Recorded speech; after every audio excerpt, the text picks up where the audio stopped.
Hello everyone. In this video, we are going to discuss about classful versus classless addressing. Before entering into the topic, so first we will just look at what is IP addressing, especially IPv4 addressing. So IP addressing in the sense Internet Protocol. V4 it's nothing but the version 4. So in a network, we need to identify the each and every device for the connection. So how come it is possible in the sense using IP address, Internet Protocol. So it is a global addressing. It is also called as a logical address in a network layer. Uh, the length of the IPv4 is a 32-bit length. And so total number of address spaces we can able to get it to power 32 address space.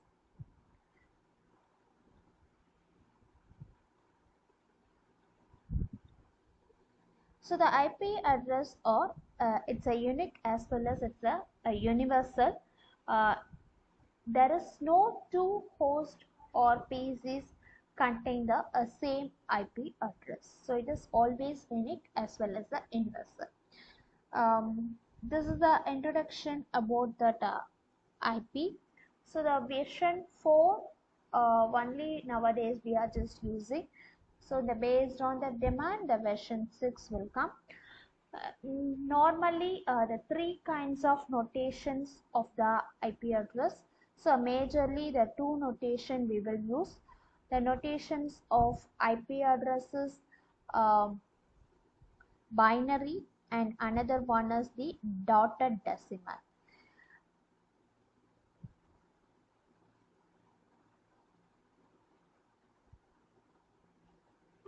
So binary we know very well. It's ones and zeros. So 8 bits per byte. So it is represented like this: 1, 2, 3, 4, 5, 6, 7, 8. So 8 bits like this it's going to be represented. This is a 1 byte. So another byte also it's different by like this: 6, 7, 8, 7. So 8 bits for the each and every byte we are going to represent.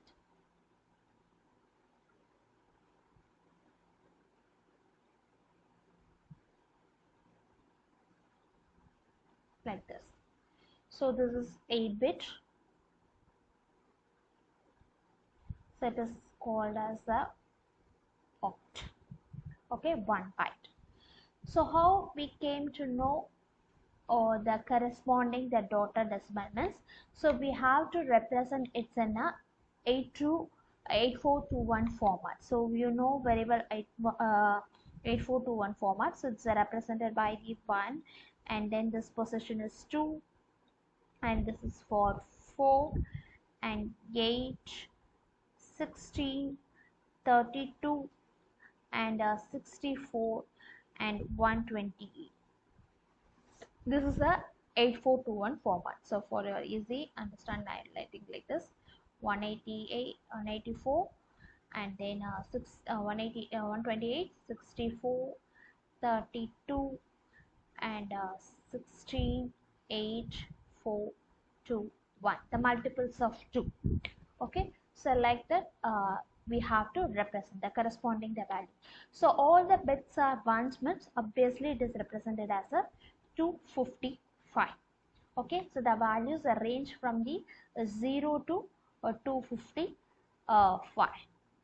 Okay, the total number of values are 256. So the maximum value is all the bits are going to make it as a 1, so it is called as a 255. Okay, so then the corresponding the dotted decimal, so the value is 0. So wherever the 1 is present, you have to add those numbers. So here in the place of 1, it's marked 1, and then this is a 2, and this is for the fourth one, and this one is 8 and 16. Okay, so now we need to add all the ones So 16 plus 4 plus 8 and 1. So 20 and 29. So the corresponding value is here 29. So this is 0. This one is a 255. Select the same. Here we need to add. So this is a 128 bit. 128 as this is 64, 32 and 16 place and then 8 and 2. So 82 plus 10. So 138. So this value is 138. So 138 dot 29 dot 0 dot 255. So this is a dotted decimal format. Okay. So whatever the IP address we are just given in a binary format or dotted decimal format. So we have to know how to convert as a dotted decimal into binary and binary into dotted decimal. So only the 8421 representation you have to write. So wherever the 1 is represented, we need to add all the values, and if we written like this is the dotted decimal. If the dotted decimal value is given up, so similarly we need to, so 29 means whatever the places if we put 1, so the value is equal to 29. Like that we have to make it. So these are the two notations for the IPv4 addressing. So another one notation also there, but we are not using in a frequent, that is in a hexadecimal notation. Okay, the base 60. So this is for the binary is base 2 and dotted decimal is base 256, and hexa if we are going means then it is the base 60.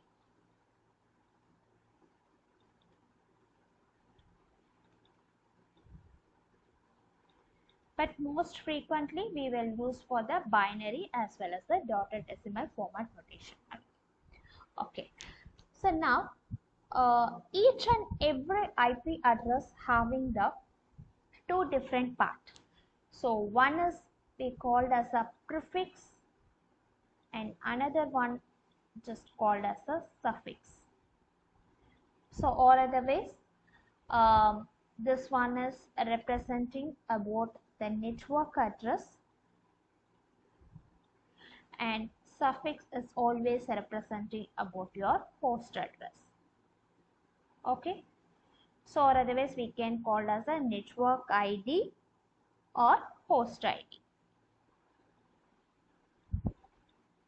Okay, so based on these two information only, we can easily identify whether the IP addresses belongs to which class. So always the prefix is giving the information about your network, and suffix information is going to discuss about your number of hosts connected along with this network.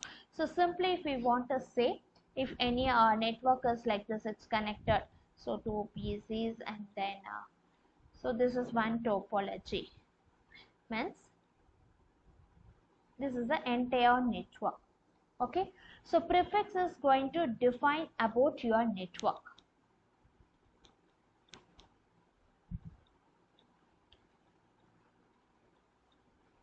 and suffix is going to define about your host.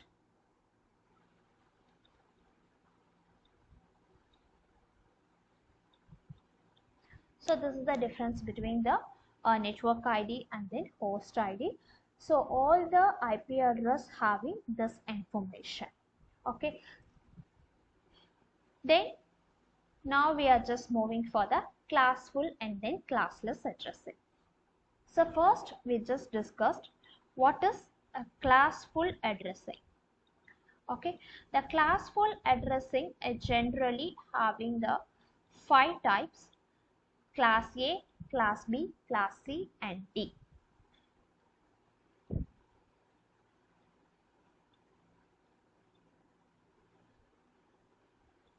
Okay, class A, class B, class C, class D and E. So now we already told the IP address in a 32-bit.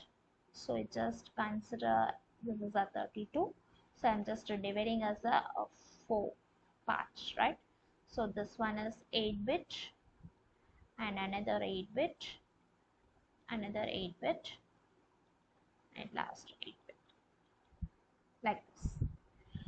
Okay, if it is a class A, so the first bit it's defining about your prefix. Okay, so simply in a binary format means the first digit is going to be marked as a 0. So remaining all it's going to define about your suffix. So class B means first two 8 bits. It's going to define about your prefix, and this is your suffix.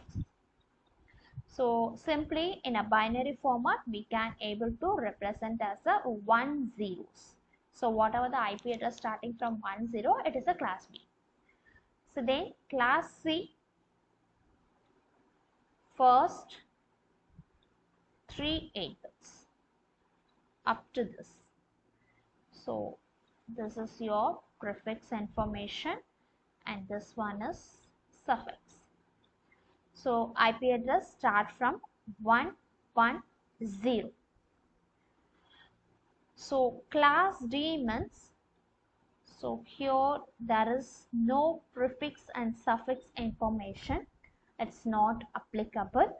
So IP addresses are start from 110, and this type of class is called as a multicast address.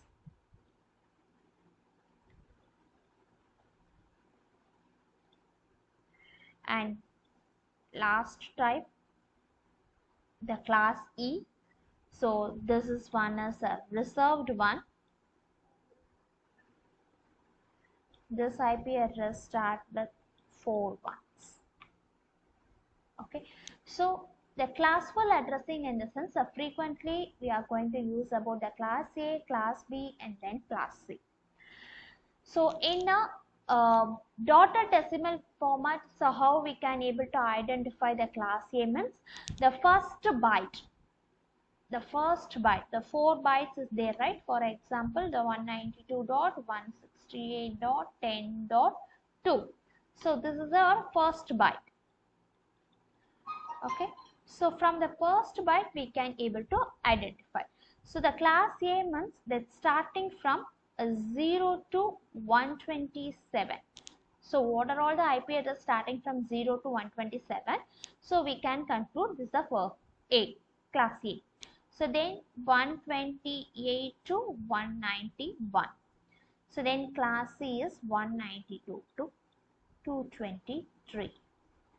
So then class D 224 to 239 and class E 240 to 255.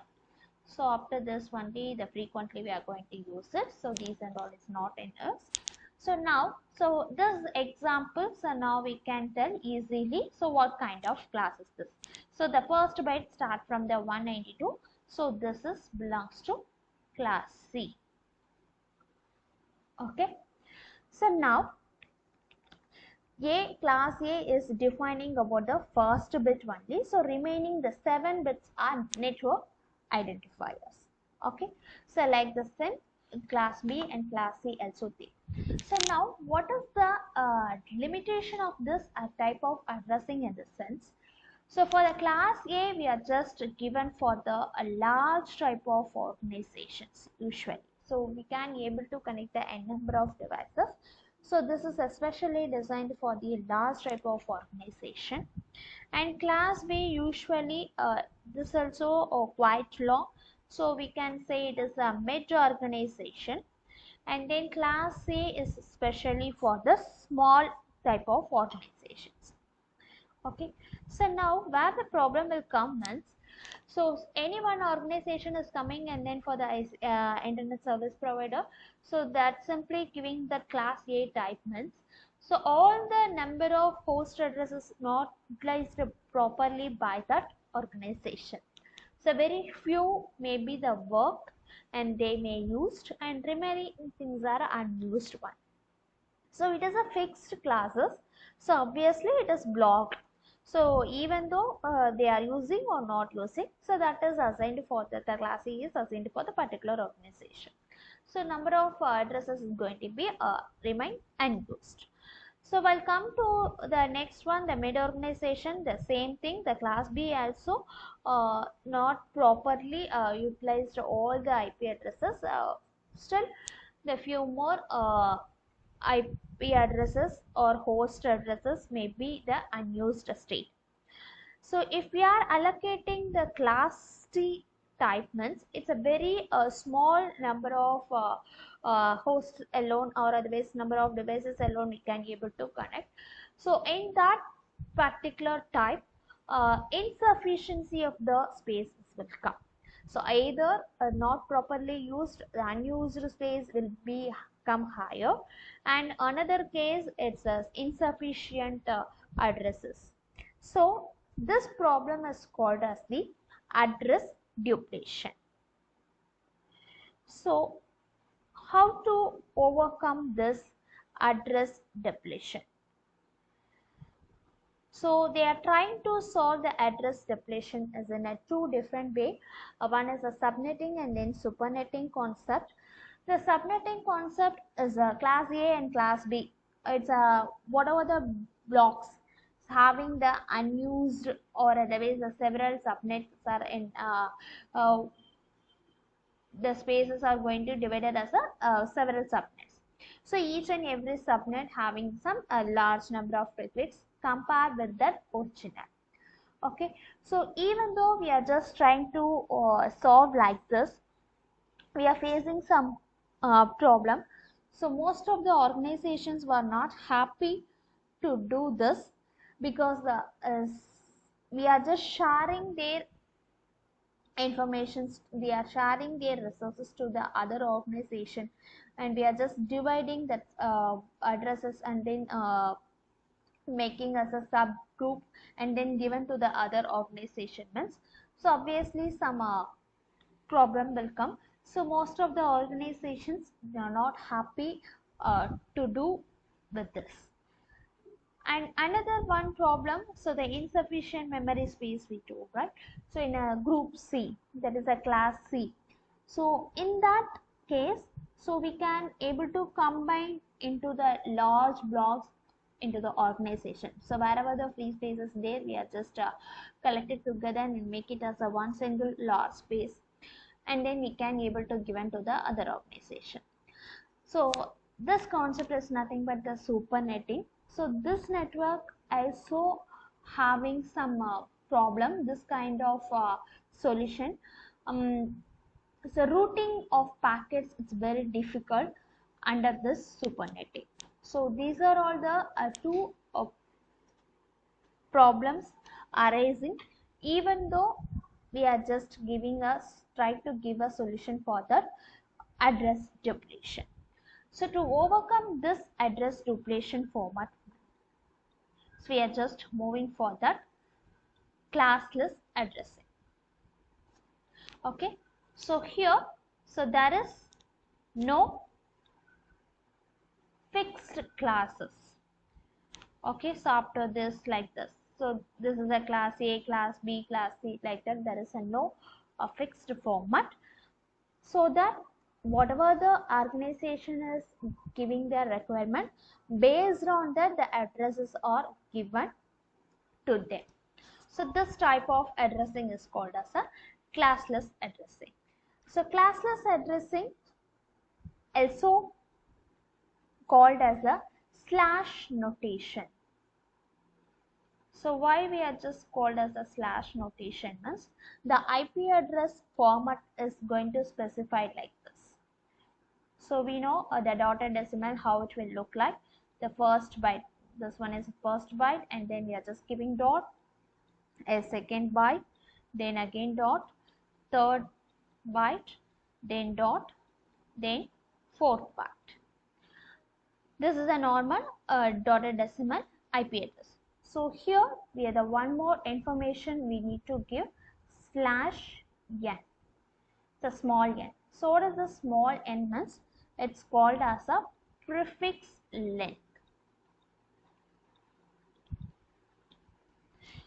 So in a class A, class B, class C, in a classful addressing, so the length are fixed.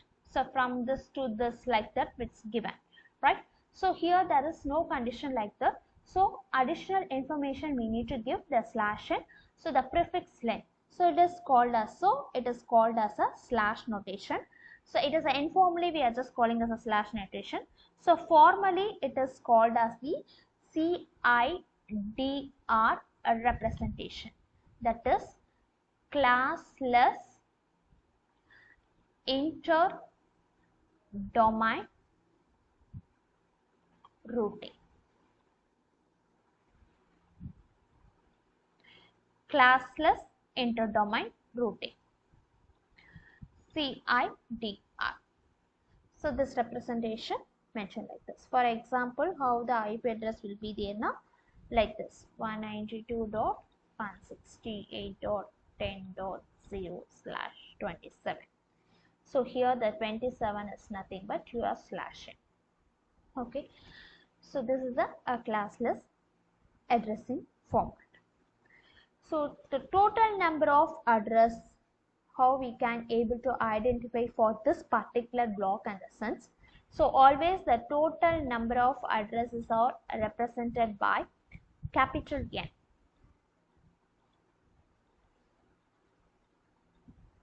So prefix length represented by either small n. The total number of addresses represented by capital N. So capital N equal to 2 power 32 minus small n, your prefix length. So using this formula, we can easily identify your total number of address allotted for this block. So for this example, so now we can calculate n 2 power 32 minus 27. Okay, so 32 minus 27, you need to calculate the value. So 5, 2 power 5. So total number of addresses are 32 for this block. Okay, and if any address is given, the classless address is given, so we can easily get the three information. So one is the total number of address, and another one is the starting address, and then third one is the last address of that particular block. Okay, so any IP address they given, so we can easily identify these three information. So how we can find the first address and then last address means for that particular block. So the 32 minus n we calculated now, so we are just getting as a 5. So rightmost 5 bits you have to make it as a zeros. So whatever the numbers IP address is given, so first we need to convert it in a binary format, dotted decimal into binary. So then we have to write the first rightmost 5 bits, we need to make it as a zeros. So then we will get the starting address. Ending address, the same thing. So last, that is a rightmost 5 bits, we have to make it as a 1. So then again we need to convert it in a dotted decimal format. Okay, so according to this, so last 5 most means the last byte alone we can able to write it. Okay, so what is that? 0 only. So all the 8 bits are going to make it as a 0. Even though if you are just writing as a 5 rightmost, it is also 0. So this is your first address. Okay, for example, 842 format we need to write 1, 2, 4, 8, 16, 32, 64, 128. So like that. So this is a 1 byte. So 4 bytes, remaining all the 3 bytes you need to write. So first we are going to make the changes in a rightmost alone. So we are not going to disturb about the first 3 bytes. So this is the same. Okay. So the last rightmost 5 bits we have to make it as a zeros. 1, 2, 3, 4, 5. Okay. So what is the value? This is a zeros. So everything, all the bits are already in a 0. Okay, for example, instead of the 10.1, so if it is a 1 means 10.1, the address is given the 10.1 means, so this bit in a 1 position, right? So now we have to convert all the rightmost 5 bits we have to make it as a zeros. Okay, so remaining thing as usual. For example, if it is in a 10.64, so then 0 1 0 will be there. So for the rightmost 5 bits we have to make it as a zeros. Okay, like that. So according to this example, now 10.0, so all the bits are in a 0. So this is your first address. Okay, so 192.168.10.0 is the first address. So how we can find the last address means the similar. So what is the binary format you are just having? Last, rightmost, all the 5 bits we have to make it as a 1 1 1 1 1 1. Okay, so remaining bits you have to keep it as it is. So what is the value now? So we need to add 16 plus 8 plus 4 plus 2 plus 1. Okay, so 20 30 31. So remaining first 3 bytes will be same. So 192.168.10. So what we add 31. So for this block, total number of address we calculated is at 32. So starting from 0 to 31. Yes, so total number of address 32 we are having. So starting address 0 and then ending address is 31. So like that we can able to get the information for the any classless IP addresses given. Okay, so if we know the prefix line. So up to this, so now you can easily understand what is classful addressing and what is classless addressing. What is the difference between the classful and then classless, and why we are moving for the classless addressing. Thank you.